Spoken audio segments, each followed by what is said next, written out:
देखो, kinetic energy theorem can be applied from non inertial frame of reference. ये important है बेटा, याद नहीं आता है कई बार। क्या करें कि जब हमें चीजें ग्राउंड से नहीं दिख रही हैं तो हमको ये तो समझ में आ रहा है कि एक्सेलरेटेड फ्रेम पर खड़े होके या नॉन इनर्शियल फ्रेम से खड़े होके F equals to M A कैसे लगाया जाता है। ये आपको समझ में आता है सबको? कैसे लगाया जाता है अंश बताइए। अगर आप नॉन इनर्शियल फ्रेम पर है तो F equals to M A system पे क्या करना पड़ता है और एक्स्ट्रा? जिस फ्रेम पर है और जिस तरफ फोर्स लग रहा है उसके अपोजिट एक्सेलरेशन लगा देते हैं। ओह माय गॉड, अंश क्या बात कर रहे हैं। पहले बताओ, आपको नॉन इनर्शियल फ्रेम मतलब एक एक्सेलरेटेड ऑब्जर्वर है ना, with yes respect sir. To ground, जिसका तो फिर क्या रूल है? सुडो फोर्स लगा रहे हैं आप, pseudo force, extra force. Yes sir. तो सुडो फोर्स क्या होता है? तो मतलब मैं उसके अपोजिट में सूडो फोर्स लगा के बैलेंस कर देते हैं ना। नहीं नहीं, सुडो फोर्स की डायरेक्शन क्या होती है, क्या बताया गया अब तक नोट्स में आपको? What is the direction of pseudo force? ये तो बहुत बड़ी गलती कर देते हैं आप। अच्छा वो पूछ लिया मैंने आप ही। सुडो फोर्स की डायरेक्शन कैसे देखते हैं? अरियंत आप बताइए, सुडो फोर्स की डायरेक्शन क्या होती है? सर जो एक्सेलरेशन ना उसके अपोजिट होती है, किसका एक्सेलरेशन किस? बॉडी का। अरे यार, सर मतलब नॉन जिस नॉन इनर्शियल। इनर्शियल फ्रेम पे है। हाँ, non inertial frame of reference के एक्सेलरेशन के अपोजिट, बॉडी के नहीं।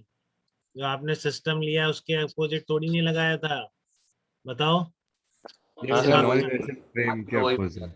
लिफ्ट अगर ए नॉट से ऊपर जा रही है तो सुडो फोर्स किधर आएगा इस एम मास पे, लिफ्ट के रिस्पेक्ट में? नीचे की तरफ। नीचे नीचे की की तरफ आएगा।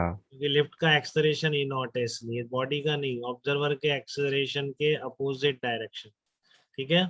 ऐसे ही आपका ये कार्ट है, कार्ट अगर जा रही है मान लो इस डायरेक्शन में, ये एक्सेलरेशन है, तो ये पेंडुलम किधर डिफ्लेक्ट होगा? इसके अपोजिट, क्योंकि सुडो फोर्स इस डायरेक्शन।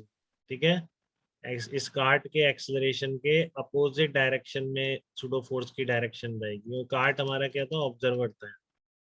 तो जिधर आपका नॉन इनर्शियल फ्रेम का एक्सेलरेशन है उसके अपोजिट डायरेक्शन में लगेगा सुडो फोर्स। मैग्नीट्यूड होगा mass of the system into acceleration of non inertial frame of reference. सबको आ गया? कोई गलती तो नहीं कर सकता इसको लगाने? ठीक है। No sir. हाँ गुड बेटा। तो अब आपका क्या है कि इसमें आपको इस तरह का प्रॉब्लम है, मान लो कि आपको सारी चीजें किसी नॉन इनर्शियल फ्रेम से ही देखनी है। ठीक है। और F equal to M A में बहुत दिक्कतें होती हैं, उससे आसान टेक्निक आपकी क्या है? वर्क एनर्जी थ्योरम है, इसीलिए डेवलप हुई है। ठीक है। तो आपको कोई दिक्कत नहीं है, आप सुडो फोर्स का वर्क और इन्वॉल्व कर लो, रिजल्ट हमेशा सही रहेंगे। ठीक है ना। आपको क्या करना है, सुडो फोर्स का वर्क और आप लिख देंगे, जो वर्क सारे लिखेंगे आप रियल फोर्सेस के लेफ्ट साइड में, work done by all the forces में, उसमें आप क्या करेंगे, एक सुडो फोर्स का वर्क और लिख देंगे, तो आपके आंसर्स बिल्कुल सही रहेंगे। ठीक है। तो इसलिए आप वर्क एनर्जी थ्योरम भी non inertial frame of reference से भी अप्लाई कर सकते हैं, इसमें कोई दिक्कत नहीं है। ठीक है। तो देखो, आपका एक block of mass m is placed on the top of the veg having undefined smooth curve surface. किसी भी रैंडम शेप की कर्व सरफेस है, ठीक है, बट स्मूथ है तो फ्रिक्शन नहीं। ठीक है। और बोल रहा है wedge is now accelerated horizontally with constant acceleration E not.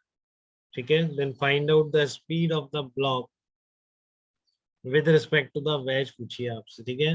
When it reaches the bottom of the wedge, जब ये बॉटम पर पहुंच जाएगा तो वेज के रिस्पेक्ट में स्पीड कितनी होगी? ग्राउंड के रिस्पेक्ट में नहीं पूछ रहा है।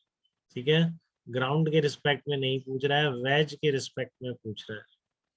ठीक है। तो वेज के रिस्पेक्ट में स्पीड, अब देखो आपने वर्क सारे वेज से लिख रहे हो, तो जो right side change in kinetic energy है उसमें स्पीड भी फिर आप नॉन इनर्शियल फ्रेम से ही लो। ठीक है। तो शुरू में तो क्या है, दोनों रेस्ट पर थे तो इनिशियल स्पीड कुछ थी नहीं, वेज के रिस्पेक्ट में भी नहीं थी, ग्राउंड के रिस्पेक्ट में भी नहीं थी, बट यहाँ पर इसकी वेज के रिस्पेक्ट में स्पीड आ गई। तो वेज से जब आप लगा रहे हो तो क्या करोगे, work done by all the forces equal to delta K. तो एक तो एम जी है, नॉर्मल रिएक्शन फोर्स का वर्क डन है नहीं। ठीक है ना। नॉर्मल रिएक्शन फोर्स का वर्क डन है नहीं, क्योंकि वेज के रिस्पेक्ट में डिस्प्लेसमेंट कैसा होगा? हमेशा अलोंग टेंजेंशियल डायरेक्शन। और नॉर्मल फोर्स कैसा है? परपेंडिकुलर। ठीक है। तो वेज के रिस्पेक्ट में नॉर्मल फोर्स का जो वर्क डन होगा दैट इज स्टिल जीरो। देख रहे हो आप? वेज के रिस्पेक्ट में, ग्राउंड के रिस्पेक्ट में अब नॉर्मल रिएक्शन का वर्क डन जीरो नहीं होगा इसमें। ठीक है ना, क्योंकि इसका डिस्प्लेसमेंट ग्राउंड के रिस्पेक्ट में अलोंग द वेज नहीं। ठीक है, ग्राउंड के रिस्पेक्ट में वेज का डिस्प्लेसमेंट और ऐड हो जाएगा इस डायरेक्शन, समझ रहे हैं। तो केवल इस वेज के रिस्पेक्ट में ही स्टिल नॉर्मल फोर्स का वर्क डन 0 रहेगा, बहुत इंपॉर्टेंट बात है। ठीक है, इस बात पर एक पूरा क्वेश्चन कराऊंगा मैं आपको मैट्रिक्स मैच का।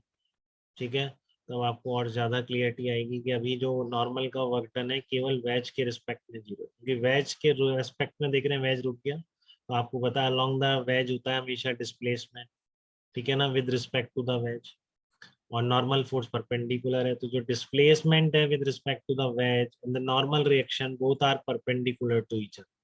ठीक है, तो इसलिए आपका क्या है कि इस केस में नॉर्मल का जो वर्क डन है with respect to the wedge 0 निकल के आ गया। तो जब with respect to the wedge देख रहे हैं, एक तो mg रियल फोर्स है और दूसरा क्या है ma नॉट इस डायरेक्शन।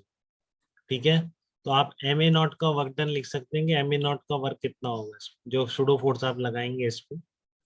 ठीक है, mass of the system into acceleration opposite to the direction of acceleration of non inertial frame. ठीक है, तो 2 वर्क आएंगे और प्लस राइट साइड तो कुछ नहीं आएगा, राइट साइड सीधा हाफ mvv स्क्वायर माइनस 0।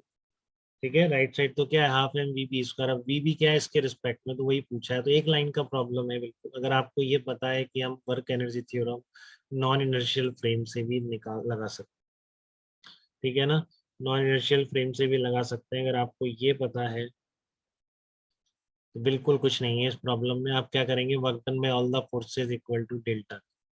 ठीक है, क्लियर है आपको, तो डेल्टा के कितना आ गया हाफ mvv स्क्वायर माइनस 0, और ma नॉट का वर्क कितना आ गया, ma नॉट का वर्क पूछना चाह रहा था मैं, ma नॉट का वर्क देख पा रहा है क्या, तो सुडो फोर्स का वर्क कितना होगा ए से लेकर बी तक, कोई है जो बता पाएगा सुडो फोर्स का वर्क कितना आता है ए से लेकर बी तक जाना। ए नॉट कांस्टेंट है, आपको कांस्टेंट एक्सप्रेशन लिखा हो।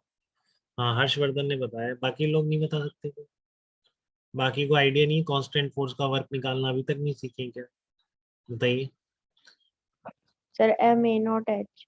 हाँ, ma नॉट इंटू एच नहीं बेटा L,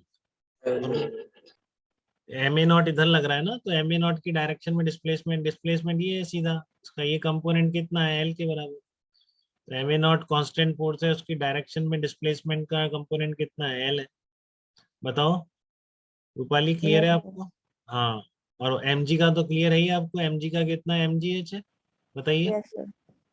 Work done by all the forces equal to delta K is applied from this non-inertial frame of reference.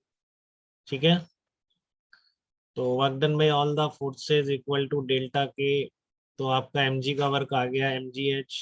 ठीक है, और सुडो फोर्स का आ गया ma, अच्छा माइनस क्यों बोल रहा हूँ यार, माइनस थोड़ी नहीं आएगा, प्लस आएगा।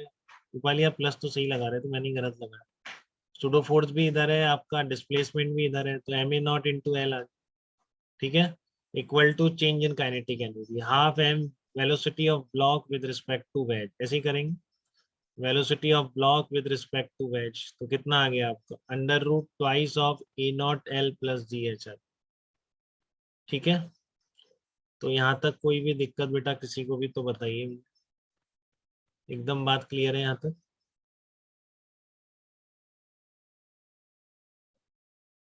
यस। ओके, तो इस पर और प्रॉब्लम करेंगे अपन, एक प्रॉब्लम और है इस पे कि अगर non inertial frame of reference है तो आपको बहुत ही अच्छी तरह आप काइनेटिक एनर्जी थ्योरम अप्लाई कर सकते हो, ये स्टैंडर्ड प्रॉब्लम है एससीवी का है। बताइए इसका आंसर बताइए आप कैसे करेंगे इसको।